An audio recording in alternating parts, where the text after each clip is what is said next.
Pick up na naman tayo at sana sa itong pick up natin na susunod makakuha naman tayo ng pang-content dahil madami na tayong booking. Siguro mag pang-4 o pang-5, hindi ako din sigurado ha.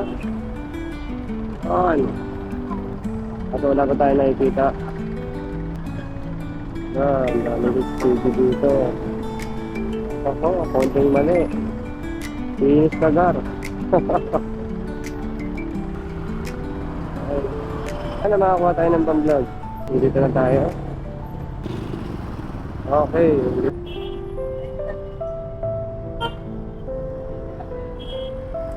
Mukhang bawal ako dito ah. Ano natin? Tama ito. Andyan ka na? Andito na po ako, madam. Nasaan na po kayo? Okay.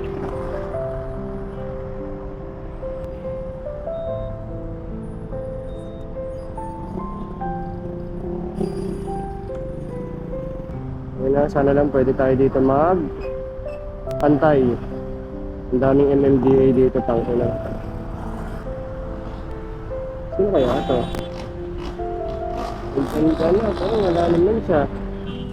Ito yung mga nakakasap sa booking. Yung wala pa sila. Minsan naiintindihan namin sila eh. Kasi may mga booking din naman sila na grabe ang tagal bago sila makakuha. Naiintindihan namin yun. Pero yung kaming mga lihitimo na accept lang ng accept ng booking at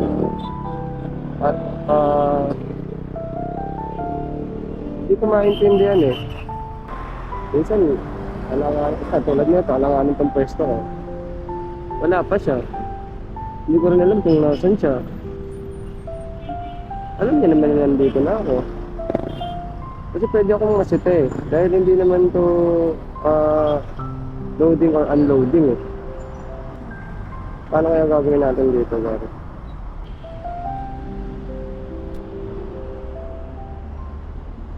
Pwede ko ito i-cancel. Pwede. Antayin ko lang in 10 minutes. Kasi wala, alanganin tong pwesto ko. Nandito ako mismo sa Circle Monumento. Okay lang naman sana kung wala operation. Kaso, doon nga lang sinabi ko kanina, may mga HPG, madaming MMDA. So baka tayo naman yung pag-initan. Gawa nung pupunta ako sa lugar na hindi naman pwede. Pero kung iikot ako ng malayo, kawawa rin naman yung pasahero ko. Wala pa lumalabas. Subukan natin tawagan ulit.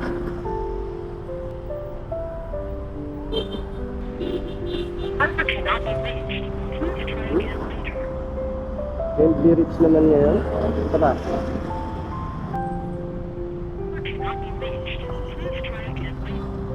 Pag sa 10 minutes at hindi pa siya dumating, yes po, cancel na tong gagawin ko. Pasensya na sa pasahero na to, pero trabaho lang madam. Okay yung magantay kami, pero meron naman kaming 10 minutes. Pero once na hindi ka talaga lumabas, lalo na tinatawagan na kita, naka-off kaya yata ng phone o hindi ko alam eh. So cancel na to. Mag-aantay na lang ako siguro mga ilang minuto na lang. Sige, antayin na lang natin yung pag wala talagang gawin na natin yung tamang proseso. Walang lumabas, within 10 minutes, cancel. Lalabas naman dito yun. Kaya, alam naman tayo na pwede tayo mag-cancel.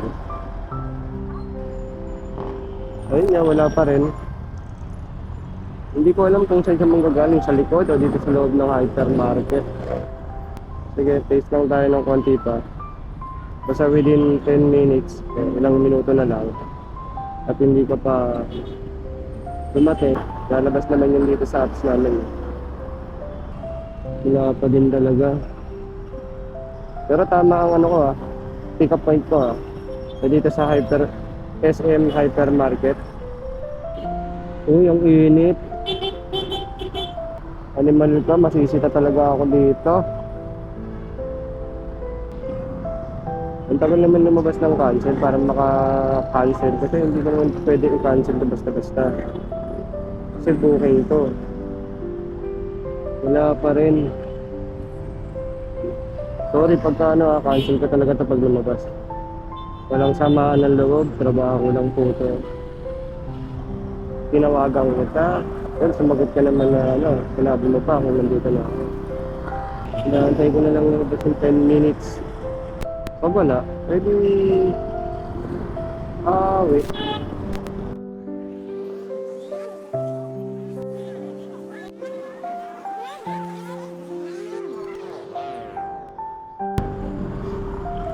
Binababaan na ako. So, feeling ko talaga parang booking to. So, fake booking.